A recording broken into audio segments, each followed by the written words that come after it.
Malvert, chapitre 9, premier round.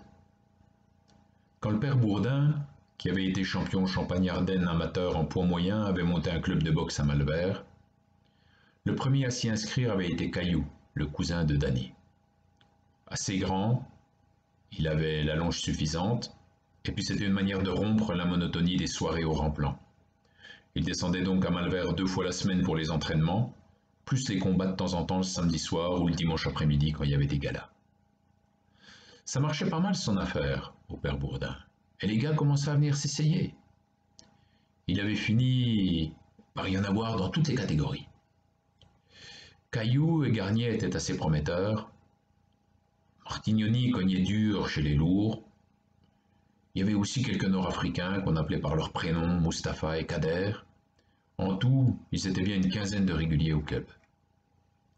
Au début, Caillou avait refusé d'emmener Danny. « T'es pas assez costaud, tu vas te faire démolir », qu'il disait.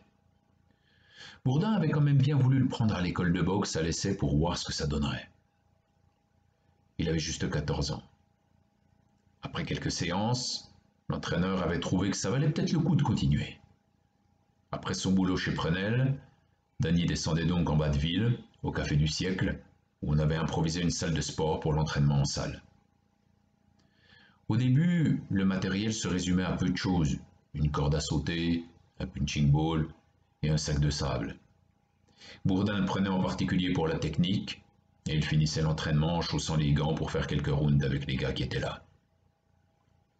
Bourdin avait vite senti qu'il y avait quelque chose à faire avec le mioche. Quelques combats avaient été organisés.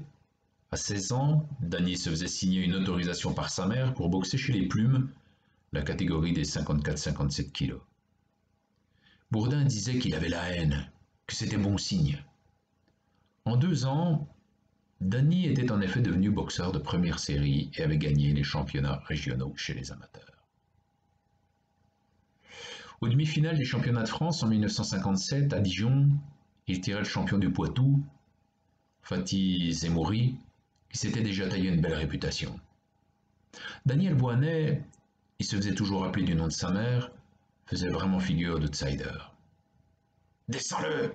Tue-le! Saigne-le » Le public s'échauffe. Au coup de gong de reprise du dernier round, le combat est plutôt équilibré.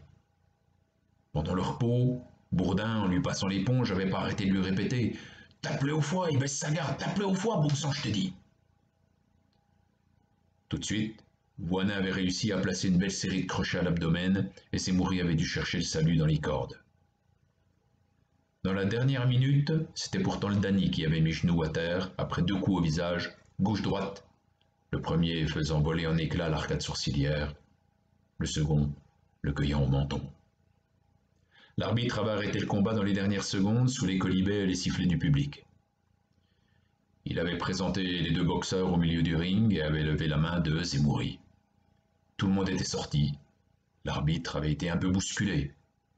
Boinet n'avait pas tout à fait suggéré la fin de son combat, mais à 18 ans, il avait encore le temps d'apprendre. « L'année prochaine, ou dans 2 ans maxi, tu seras prêt », avait dit Bourdin. À bientôt pour la suite.